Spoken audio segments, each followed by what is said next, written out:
Welcome to Real World, Real Talk with Dr. D.Z. Cofield. This show represents captivating conversations and insightful information to encourage and inspire you with all you need to become the best you can possibly be. And now, your host for Real World, Real Talk, Dr. D.Z. Cofield. Welcome to Real World, Real Talk. I'm your host, Dr. D.Z. Cofield, and you're listening to The Choice 90.9 KTSU on your FM dial here in the Houston metropolitan area, ktsuradio.com, anywhere the World Wide Web can be reached, and on the Real World, Real Talk podcast network. I want to thank all of you for being with me on today. This is the last Sunday in January.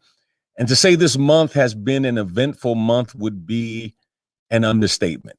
From the claims of fraudulent voter results and voter fraud, to the insurrectionists attacking the Capitol, to the inauguration, the historic inauguration, to the continued attacks and denials by those who are supporting former President Trump, to the number of executive orders that have been issued by President Biden, articles of impeachment being delivered to the Senate by the House.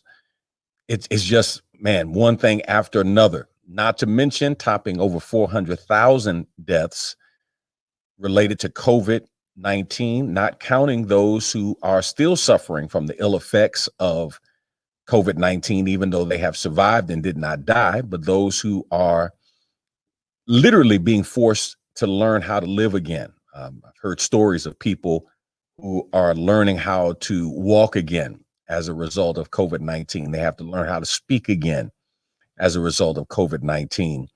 And so those lingering effects are affecting more people than the 400,000 who have died. And we have not even begun to chronicle that number. And then the strain that is taking on us regarding our mental, emotional, physical, and spiritual well-being. Today, we have a guest to help us with a group that really can't speak for themselves, or at least when they do, many times they're not heard or given the serious consideration that they deserve. And that's our young people, our children, our youth. How do we make sure that they manage this time period in the best possible way? We'll get to that in just a moment. First of all, let me take care of a couple of housekeeping matters before we move forward. If you'd like to follow me during the week, you can follow me on Instagram at DZ Cofield. You can follow me on Facebook at DZ Cofield. And you can follow me on Twitter at, you guessed it, DZ Cofield. We have some exciting shows coming up, including how to build wealth and get out of debt this year. We've got some exciting programming planned for Black History Month, including the view of the church from the pew. What are members saying? And we'll be talking to people from various denominations. These will be lay people to share what their perspective is on the church, the role the church has played in their life historically and in recent history, and what do they see as the role of the church coming up. Don't want to miss those shows. Today, I am happy to welcome to Real World, Real Talk, Dr. Jamie Freeney. She is a dedicated public health practitioner with a desire to make a difference for the health and well-being of children and adolescents. She earned her doctorate in public health with a focus in the Community Health Practice Division from the UT Health School of Public Health. Her areas of research include adverse childhood experiences, adolescent mental health, trauma-informed care, and collaborative engagement. Dr. Freeney currently serves as the director of the Center for School Behavioral Health at Mental Health America of Greater Houston, which works collaboratively with school districts, public and nonprofit child-serving organizations, institutions of higher learning, and community stakeholders to develop and implement equitable projects and policies that promote the well-being of school-aged children. She has spent the last 15 years working through multiple avenues, including a healthcare system, residential behavioral health center, and nonprofit organizations to educate and advocate for adolescent health and has presented on adolescent mental health and wellness and social determinants of health in numerous professional conferences. Join me in welcoming to Real World, Real Talk, Dr. Jamie Freeney. Dr. Freeney, how are you doing today? I'm wonderful. Thank you, Dr. Cofield, for having me. How are you? I'm doing really, really well. A little worn out. Got started with rehab, and needless to say, my therapist is not having mercy on me. So she wants you to be strong. She wants you to be strong. She asked me a question. She said, are you feeling any pain? I was like, yes, of course. Like, duh. Like, why are you asking me that? Right. So, Dr. Freeney, we have heard so much said over the past year now, almost year, about adults and their mental health challenges regarding COVID-19 and the racial justice issues and the economic crisis. We've heard people talking about school administrators, and so many people have been identified with struggling with their mental health during this time period. But I haven't heard a lot said about our children. And I want you to help us and help our listening audience. We have parents who are listening, grandparents, we have school teachers, school administrators who are listening. Are we missing something if we fail to really identify the challenges that our children are facing and helping our children cope through this challenging time? Absolutely. It's so important that we take time to really observe and talk to our children because they are being affected just as much as adults are. Of course, the things that are stressing them out are a little bit different, but they are feeling the effects of the pandemic, having to be in quarantine, having to wear masks, certainly observing the stresses that adults are displaying, stress about jobs, making sure there's food on the table, making sure there's childcare available, or just some of those everyday things that are now difficult for some families, and our children are witnessing that. And so it's so important that we take some time to talk to them and to really understand how this is affecting them.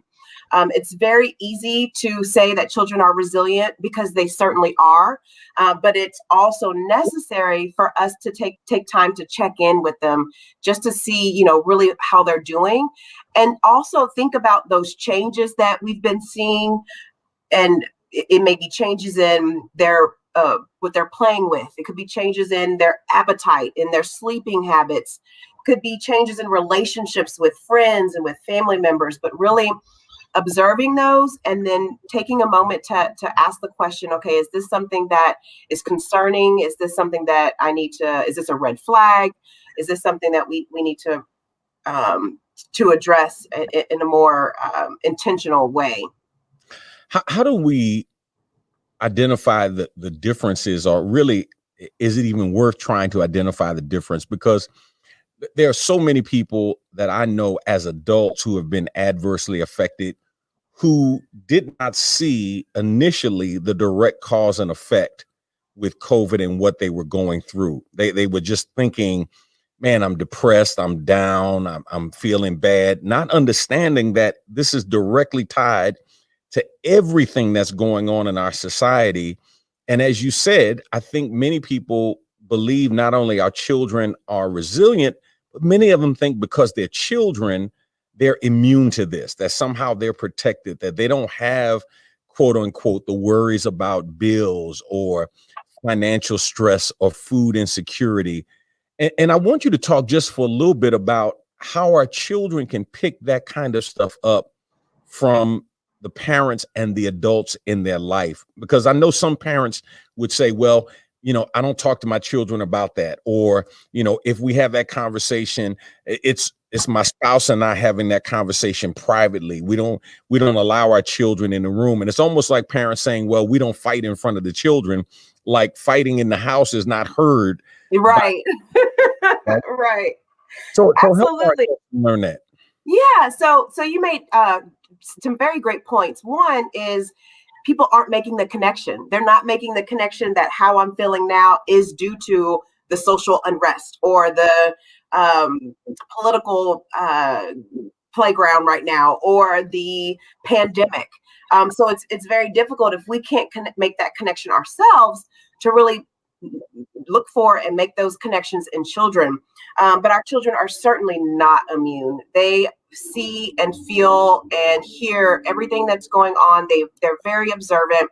And what's important for parents and grandparents to know is that right now, during this childhood, during the phase, as they're growing from pre-K all the way through high school, their brains are developing. This is a time where their brains are making connections. They're learning how to socialize. They're learning how to interpret information. They're learning how to cope with their emotions and to display their emotions. So there's so much that's going on in the brain. And so if we dismiss the fact that they are impacted by this pandemic and that they're impacted by the unrest in the house, then we're really ignoring and setting them up for failure instead of being more on the preventive side and really addressing the issue and setting them up for success. Some things to look for in younger children are that physical pain.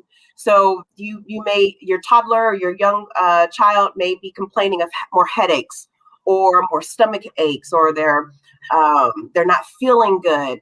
Also looking for withdrawal. So are they, they used to love to play board games or be outside or play with the family pet, but they're no longer interested in that. They don't want to read. They're easily bored all the time, finding it difficult to find things that they enjoy. Also changes in eating habits and sleeping. Those are certainly some signs and red flags that something could be happening. And so it's important that you ask, that you observe, and that you ask questions and listen to their response. So when you are making these observations, you may say, okay, oh, well, that's different. Or I'm noticing, this is the third time this week where my child has complained of having a stomach ache or having a headache. And then ask, what's going on? What are you thinking about? What's is something making you nervous? Are you scared of something? Are you, how do you feel? What do you think is happening when you hear the word pandemic? What does that mean to you? When you see people wearing masks, what does that mean to you? Do you understand why, we are wearing masks, or why we are staying in the house more often, or not going to school? So taking time to ask those questions and listen to their answer. That's so important. Listening gives us that information that we need, and then we can move from there. So we may think that, they're stressed out because of this pandemic, and it could be something totally different. It could be them seeing you and how you're responding to the stressors that you're dealing with. Children are not immune. They're very observant. They pick up on things. They can pick up on tension between two people without a word being said. Again, we have to give them credit because they are very intelligent human beings. And although their brain is development, they may not be able to articulate as well as we can how they're feeling or what they're seeing, or be able to articulate those questions. But we certainly need to provide space for that by asking questions and by allowing them to share their feelings and by validating. That's the third key. The third point, the first thing is to ask questions. The second thing is to listen. The third thing is to validate. You want to validate their feelings. You want to validate their experiences. You may not agree with them, or you may find them to be little or small or mundane, but that is whatever's occurring is really affecting that child at that time. And you want to validate that, as well as validating that you're there for their safety, that you care for them, that you love them, that you're in that, we're all in this together, and that you'll do what you can to support them. If you're just tuning in, you're listening to Real World, Real Talk. I'm your host, Dr. DZ Cofield, and you're listening to The Choice, 90.9 KTSU on the FM dial, 90.9, and KTSUradio.com. My guest today is Dr. Jamie Freeney from Mental Health Association of Houston. So, Dr. Freeney, let's shift a little bit and let's slide up the scale to teenagers. As much as we have missed children, I think we've missed teenagers as well, especially those for whom puberty is setting in and senility is setting in, and all of those things that come with adolescent development. I heard an interesting report saying that one of the complaints that teens are making is that their parents are not including them in discussions around how they're going to make it through the pandemic. So, for example, if a parent has been laid off, that they're not talking to the children about it. They're not talking to the teenagers about it and trying to give them some level of ownership because they want to help. Now, they may not be able to go out and get a job, but in terms of how do I stop asking for more? How do I make sure that I am helping around the house more? How do I make sure I'm doing my part to relieve my parent of that stress? But those parents are not having those conversations. Is that something that parents need to think about, especially with their older children, to have those kinds of conversations? Absolutely. Absolutely. Older teens are not immune either. They see what's happening. They hear what's happening. And it's really important for parents to understand that what they do, their child is likely to repeat, or it's very much so a modeling behavior. So I encourage parents and grandparents to model the behaviors that they want their children and their teens to see and to do, because teens are, again, still in the brain development phase. They're trying to figure out who they are. They're making social connections, trying to figure out the friend thing and where I fall in which friend group do I fall in, or which group at school do I fall in. And also with social media, there's just so many things that are out there that are driving stress, causing a lot of stress in teens. That on top of that, they're also handling the stress that's occurring in the household, whether that's a parent that lost a job, a parent that's suffering from mental illness. It could be a parent that has bipolar disease or is depressed or has anxiety. Also, just understanding that teens are they are resilient, but they do sometimes have a difficult time opening up. So asking those questions, asking them how they feel, asking them, what their thoughts are about certain things. And I know that may seem comforting, and it may seem as though parents are protecting their children when they withhold information.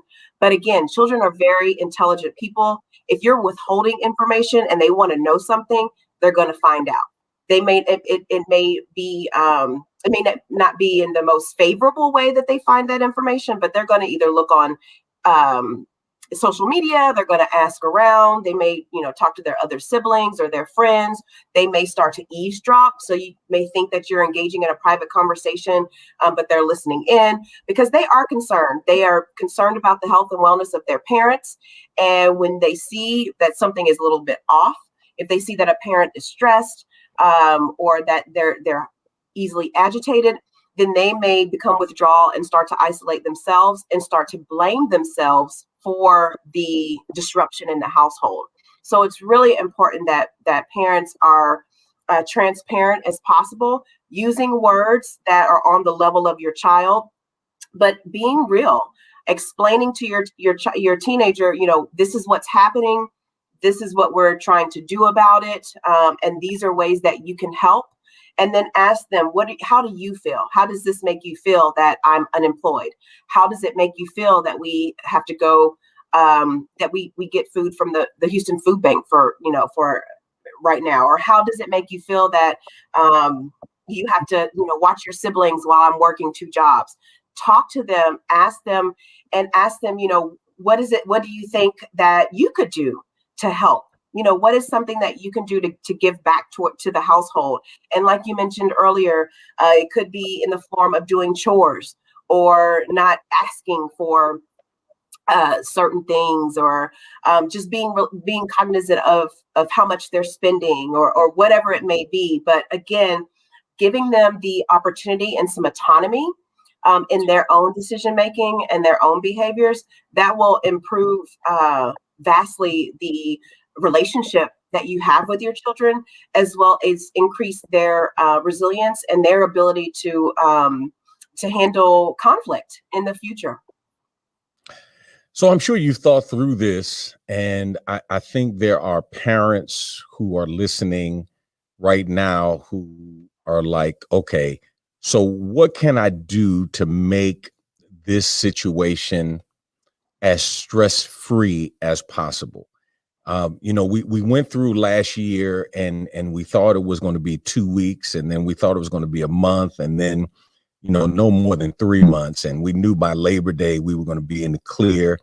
And now we're hearing not until the third quarter of 2021, if not into 2022. And to me, it seems like now we need to start thinking through not short-term solutions that are being applied over and over again, but a long-term mindset that we need to change in terms of how we interact as family. How do we make sure that we all get through this as mentally healthy as possible? What are some ideas that parents need to make sure they put in place in relating to their children and whether they're young children or they're youthful children? What can they do to really make this as stress-free and as positive an experience as possible? So that's a great question. And the first thing that always comes to mind when parents are asking, what can I do? What can we do? Take care of yourself. Self-care is number one.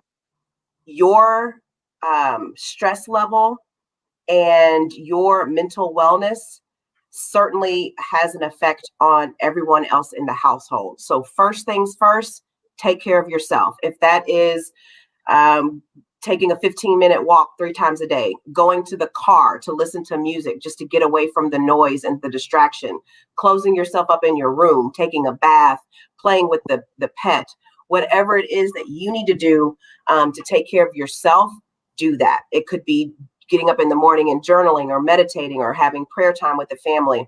But that's the first thing. The second thing is, again, that dialogue. I can't stress enough how important it is to ask questions, to listen, and to validate. That's your entryway to gaining information, to gaining insight, and to go off of facts and not assumptions. You don't have to make assumptions about your child because you're asking them, how they feel, and you're asking them, about their thoughts, and asking them to contribute to the decisions that are being made. The other thing is to find ways, make sure that you have positive outlets for your children. So finding ways to engage them in some sort of physical activity and still to a certain extent allowing them to be social. That will be very helpful because number one, it's an outlet. It gives them an opportunity to let off some steam, to get some of that energy out, and to run and to play. And we know research has said that being in the sun and being outside and fresh air has a positive impact on everyone, on everyone's mental health. So that is something, and it could be an outlet that is something that's daily. It could be something that's once a week, so the child can look forward to that. But many families have created a bubble, if you will. So that means that they're not interacting with anyone else that's outside of that bubble. And when they're not interacting with each other, they're quarantining, or they're being very careful about where they go, and wearing masks, and even wearing gloves to some extent when you're going shopping to grocery stores and things like that. But having that positive outlet. Now that's going to be different for different children. But you want it to be something that doesn't necessarily require you to be there all the time. It can be something that they can do on their own, or someone else can be there to monitor that. But having that outlet for them is going to be very helpful. And then find ways to connect with your child. So do things together. This might be a good time to start a new hobby, to get in the kitchen and start trying new vegetables or trying new ways to cook things. Or if you are a DIY person, you love to do things yourself, come up with projects, painting, art. Those are all great things that you can do to kind of help this to pass through. And you can talk about, what you want to do, what skills you're able to build during the pandemic. You can talk about what vacations you want to take or what things you want to do. So having conversations about the future allows for hope to set in, and it allows for optimism, and really helps children to understand that this is not going to last forever. We're in this now, but this too shall pass. It's amazing. As you were going down the list, I was jotting down some notes, and that first one, the idea of taking care of yourself, it is so central and so key. I'm reminded, when you're on the airplane and they tell you in the event of a change in cabin pressure, if you're traveling with someone in need, put your mask on first. Make sure your mask is on, and then assist the person so that you're able to give assistance. And in a very real sense, I think so many adults are just struggling day to day, trying to figure out how to make it that they're really not thinking a lot about those who are around them in terms of what they're dealing with, what they're thinking, what kind of stress and pressures they are under. And I can remember as a kid, I worried myself sick. Looking back now, I know what it was. My father had an accident and I hadn't seen him. He was in the hospital, and my mother finally realized that's what it was. And she took me to the hospital to see him. They didn't want to take me to the hospital. Back then you didn't take kids to the hospital. But as soon as I saw him and he was okay, and he let me know he was okay and he'd be home soon, I was good. Right. But that was a stressful time for me. And we hear the joke, that, is just puppy love, but it's still love to the puppy. Right. And if it's absolutely, it's still stress to the puppy. And so absolutely. So important. How do we address those things?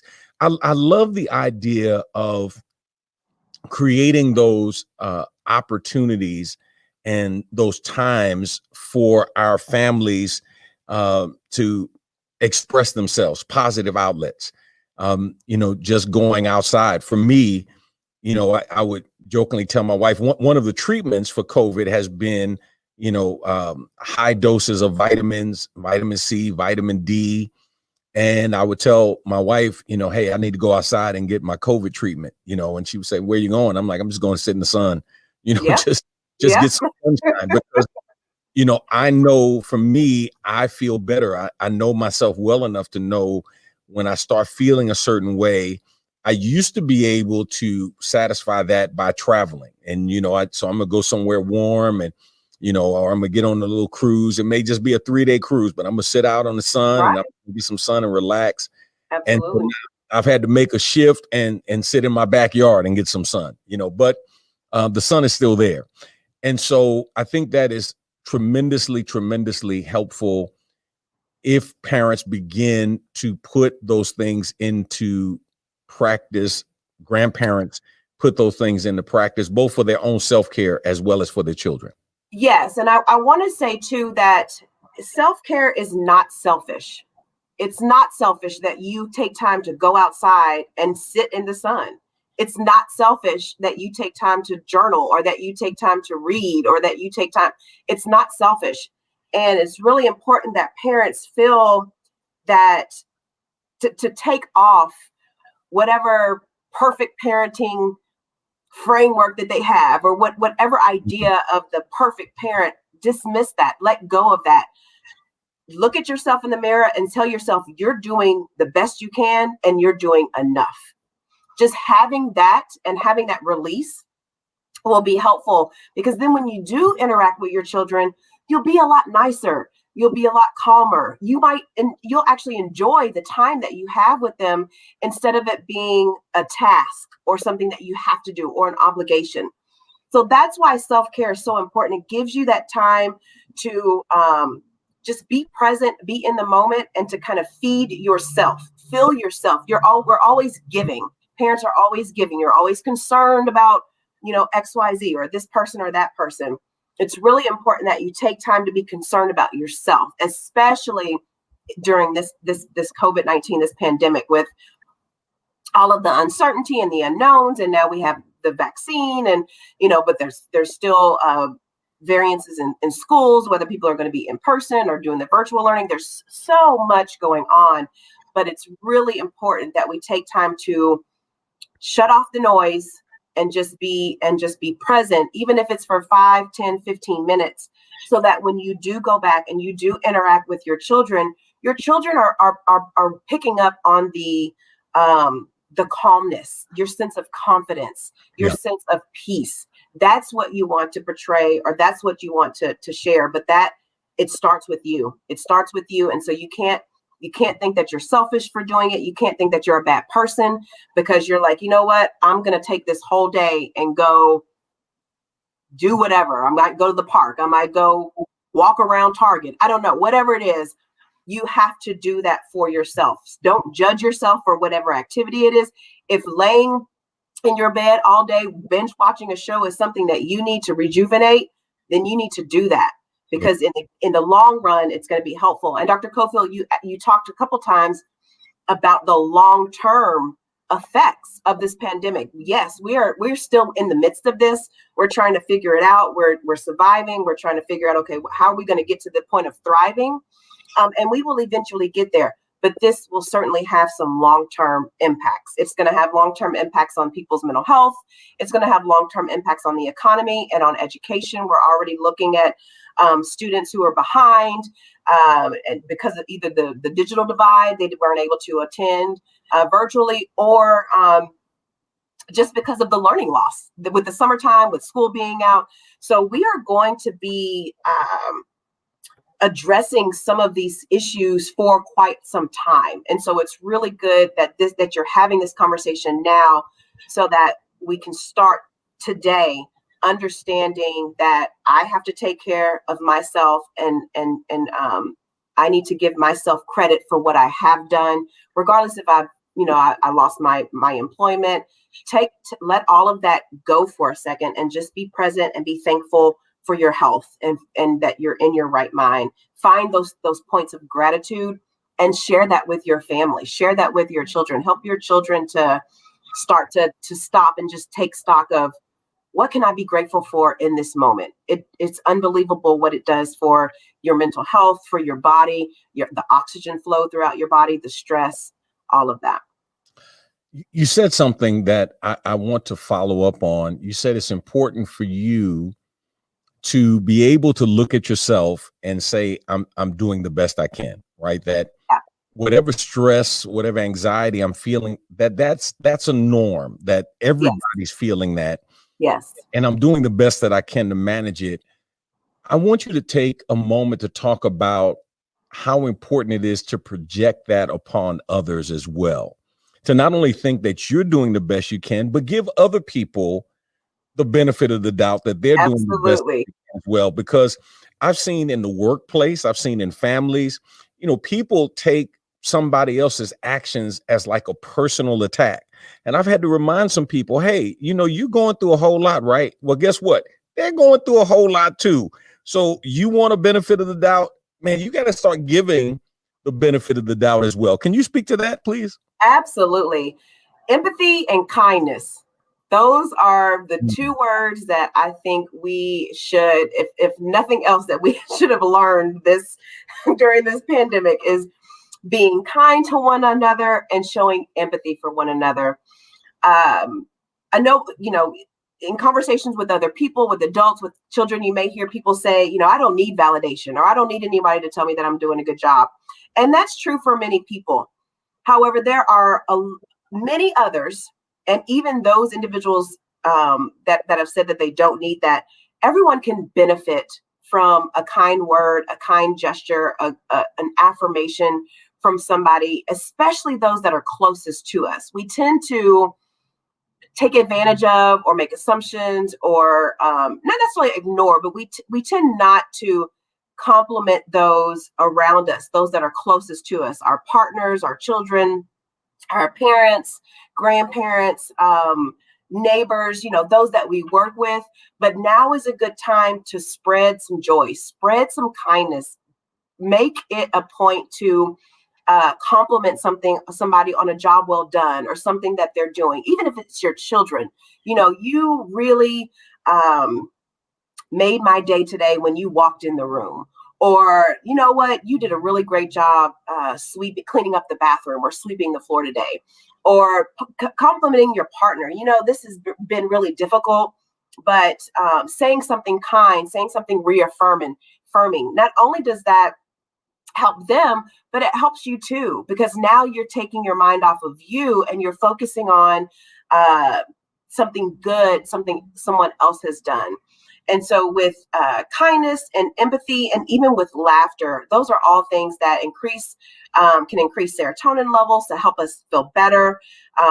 They certainly improve relationships. And it's really important too, especially if you're someone that is not always or often complimenting or someone or recognizing the good behavior or the attributes of someone. That statement coming from you is going to mean more than you realize. So if you, I think that's a great point. If you want to make a difference in somebody's hour, in somebody's day, in somebody's week, it might just be reaching out and saying, you know what, I just wanted to remind you, you are a beautiful person. I just wanted to remind you, you are doing an amazing job. I just want to tell you, I am so blessed to have you in my life. Those types of reaffirming statements, yeah. Can be very helpful. And again, we're all affected by this pandemic. We are all trying to survive. We're trying to do the best that we can. And there's so much that we could do. So it's okay to take stock and take care of yourself, but also reaffirm or confirm or validate, I see you. I see that you're stressed out, but you are doing a great job as a parent. You're doing a great, I can only imagine how you're managing this as a single parent, or I can only imagine how you're keeping your business running and you don't have patrons. Think about others and make those compliments. That's a really great point, and something that we can do. We need to do more as a community too. Yeah. I think what's interesting to me is we're learning how important the little things are. Yes. Many things that we just took for granted, even our interactions or relationships. I've had a large number of funerals since the first of the year, most of them not COVID related, but they've just added to everyone's stress. And that I've heard over and over again was how the person made people feel. And talk about, and I didn't hear people talking about how much money they had, or where they lived or what they drove. They talked about how they made them feel. And we're learning, I think, the hard way through this very painful time and this challenging time, what really matters. With the time that we have left, I want you to share with our audience something that is just on your heart as you think about our children, if you think about our youth, our teens, you think about families. What's something that is just burdening you that you've seen come up in your practice that you believe we need to know about if we're going to successfully navigate through this very stressful time in the history of our country? Yeah. So the word community comes to mind. The word village comes to mind. I think this is a time where we have to depend on each other. I know that we can only do that to a certain extent. But if you need help, ask for it. If you have something that you can offer it. Reach out and ask and talk to your friends, your family members, ask them how they're doing, and listen, because this is a time where, again, we're all affected very differently, but we are all affected, period. And so, again, this is a really good time to increase your communication skills, improve your listening skills, and that starts in the home. I can't say it enough, but just talking to your children, listening to them, not, judging them for anything, not, giving them consequences for the way that they feel, but really actually listen and talk to them. Children are very smart. They are brilliant. They have some great ideas. And we may think that just because they're smaller that or they don't know as much as us, that they can't contribute. And that's certainly not true. But encourage them to engage in self-care activities and do that, yourself as an adult. And then just be aware that there are so many things that we're not aware of that affects children. They have stressors at school. They have stress on social media. There's so many things out there that may be playing a larger role in their life than we think, and we don't know that because we haven't stopped to ask.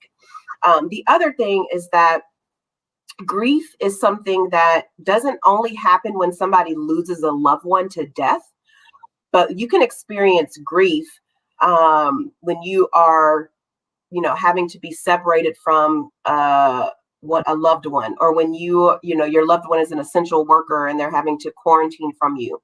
Grief is something that was already present in a lot of teens and adolescents. That's something that when I've talked to mental health providers, grief is something that often parents are coming to them, or the teenagers are coming to them.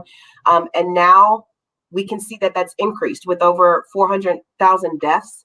Children are affected by that. Those are friends, those are family members, those are teachers, those are church members.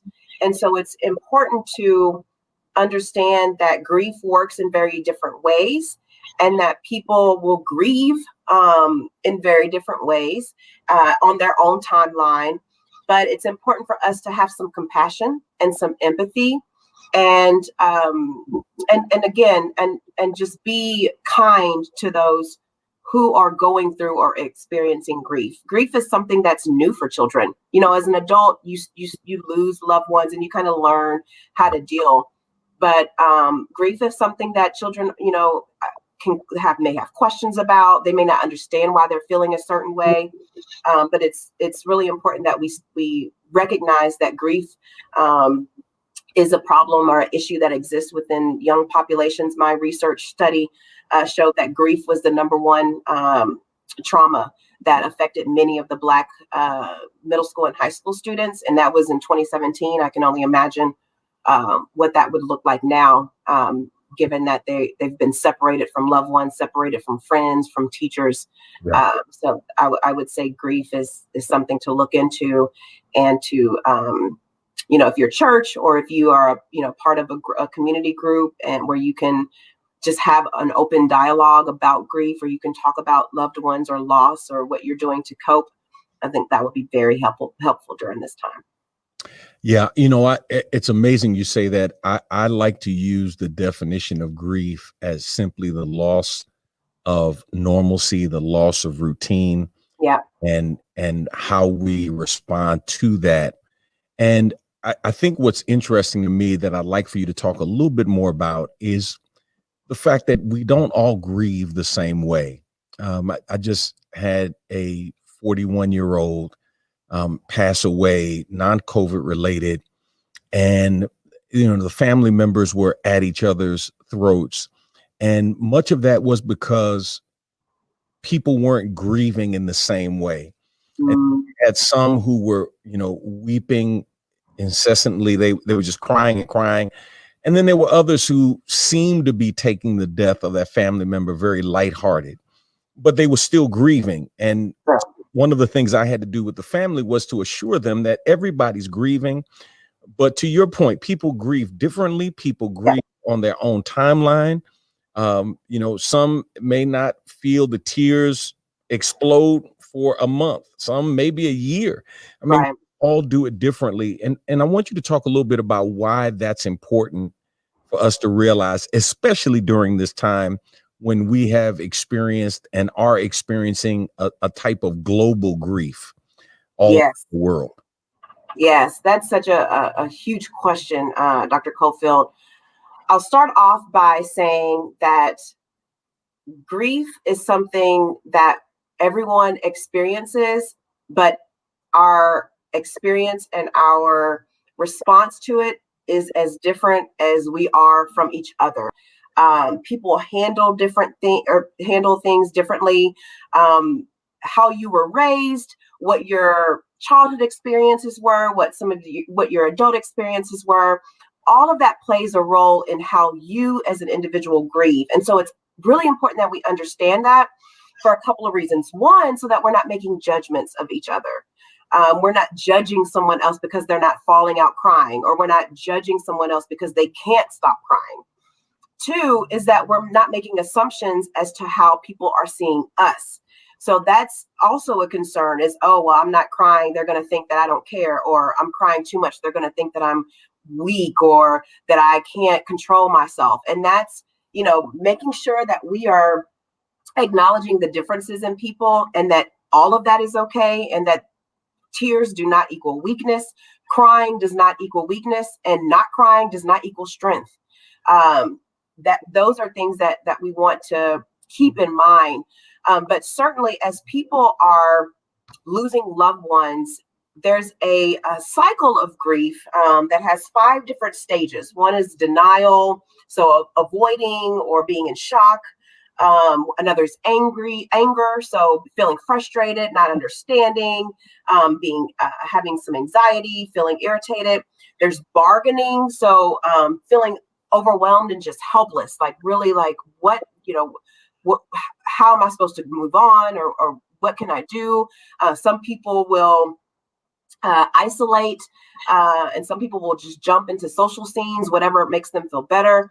There's the depression, so struggling to find meaning into the person's life or death, or the cause and justification for that cause, and then acceptance. So exploring, now that this person is no longer here, or now that I'm not going into the classroom every day, or now that I don't have this job anymore, or now, those changes, those things that we're, like you said, we're grieving. Now I can't take my monthly weekenders to go see grandma, right now. So understanding that everyone goes through that cycle, but not in the same order.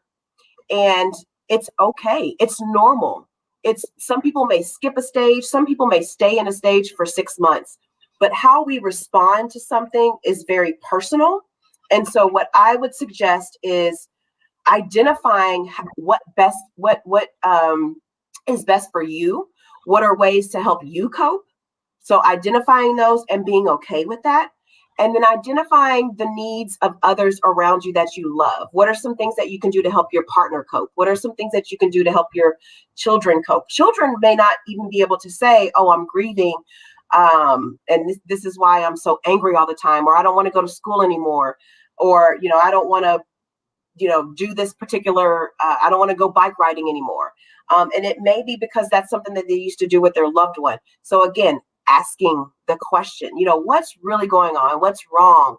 And giving them space and time to come out and tell you, oh, I miss such and such, or, oh, I really, wish that we could go back to doing such and such, or, I really miss doing, whatever it is. So having those conversations and understanding that there's no right or wrong way to grieve, but everyone can grieve. And there are support systems. There are many churches that have support groups. There's NAMI, Mental Health America of Greater Houston can certainly help people find those groups. But it's really important that we understand and that we're okay with the differences that people have when it comes to grief. I think you just said something that reminded me of how important it is for us to acknowledge grief and call it what it is, because many of our children and our young people are experiencing an overwhelming kind of grief, not necessarily because people have died, but for many, just the loss of routine, the loss of those norms in terms of interacting with family members and friends, whether grandparents or cousins or siblings or whatever the case may be. There's a sense that, we're all going to experience that. And I, it's interesting because we're talking about now this surge that's within a surge, arguably that's within a surge, much of which happened because of travel around Thanksgiving and then travel around Christmas. Now we have New Year's. That surge will be starting soon. The January 6th event, they're saying there's going to be a surge out of that. And over again, I've heard people say, hey, I had to go see my family on Thanksgiving. I had to go see my family on Christmas because I was missing them. And they talk about it as if the family member had died, but they hadn't. But it was a grief of that loss of normalcy, that loss of family time, that loss of family interaction. And so while I don't necessarily agree with it in terms of the traveling that took place, I can understand it.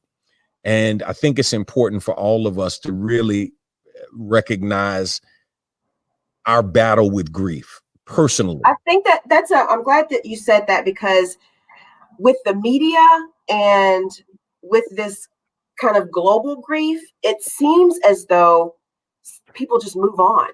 Like it's, we're not hearing too much information about people who have lost their lives during the inauguration. We did see the flags and the lights and things that were there to symbolize the bodies that were lost due to COVID. But it's really important that we recognize that it's okay to step back from all that. Just because the news is moving on tomorrow, or CNN or Fox News or whomever you watch, or just because they're not talking about my loved one that was lost, I can remember that person. I can take the time to grieve or to work through that. I don't have to move on, as it seems like the rest of the world just kind of picks up and moves on. And with these surges, it's absolutely understandable. I think many people thought, oh, okay, well, we can make it till May, June, July. I can even make it through the summer if I'm not able to go visit my family. But then when you start to get into the holidays and this cultural norm that we have to be with family over the holidays, and we have to have these dinners, and we have, all these things that no one told us that we have to do. We just do them because society and everybody does it. It makes it even more difficult to be socially distant and to not and to move through this space continuing to be quarantined. And so it is difficult. I understand how these surges happen. People are fatigued. They're getting pandemic fatigue, mask fatigue, social distancing fatigue. But it's so important that, this is the time that we hold on and hold out. We know that the vaccines, they're trying to get everyone vaccinated by the fall. And there's things in place, there's measures in place that I think will certainly help us get closer to that light at the end of the tunnel. But it's certainly understandable and difficult and very challenging for people, especially those who are used to being with family and friends more often than not during this time. So, Dr. Jamie Freeney serves as the director of the Center for School Behavioral Health at Mental Health America of Greater Houston. I want to thank you for being with us on today. I want to thank you for sharing your insight. I think for all of our listeners, there was at least one place, I know for me, there were several where I can go, ooh, yeah, okay, wow, you just described it. And so I really appreciate you taking time to be with us, and thank you for the work that you're doing at Mental Health America. Thank you. It's been a pleasure. The late Vernon John said, if you see a good fight, get in it. I always add, if you don't see a good fight, start one. And I can't think of a better fight to engage in than the fight for your personal mental health and the fight for the mental health of your children, whether they are young children or teens. Every one of our children is going through their own struggle. And I love what Dr. Freeney said, empathy and kindness. We're going through things, but let's recognize that other people are going through things as well. And let's recognize that what may not be serious to you, it's okay if it's serious to somebody else. How can I empathize with them? How can I share and show kindness to them? And I'm going to give you an assignment. I never have done this before, but I'm going to give you an assignment. When somebody comes to your mind, when you think about somebody, you know what? Pick up the phone, call them, send them a message and say, hey, I was just thinking about you, and say something positive to them. You know how it makes you feel when somebody says something positive to you? It will go that much further with somebody else. This is Dr. DZ Cofield for Real World, Real Talk, signing off, making way for truth with V. Michael McKay, David Goldstein, Asia, and the rest of this KTSU Sunday evening lineup. And you can follow me, the Real World, Real Talk Podcast Network, and hear past episodes everywhere you can. All right. Until next time, take care. God bless is my prayer. Thanks for listening to this episode of Real World, Real Talk. Be sure to subscribe to this podcast to be notified of new episodes every week.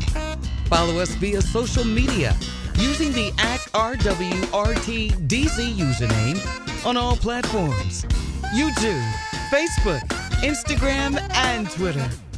To submit any comments, questions, sponsor opportunities, or future show suggestions, visit us online at rwrtdz.com or via email at info@rwrtdz.com. Thank you for listening, and we hope you've been inspired to be the change you want to see in the world today. Until next time, be real, keep it real, and stay real.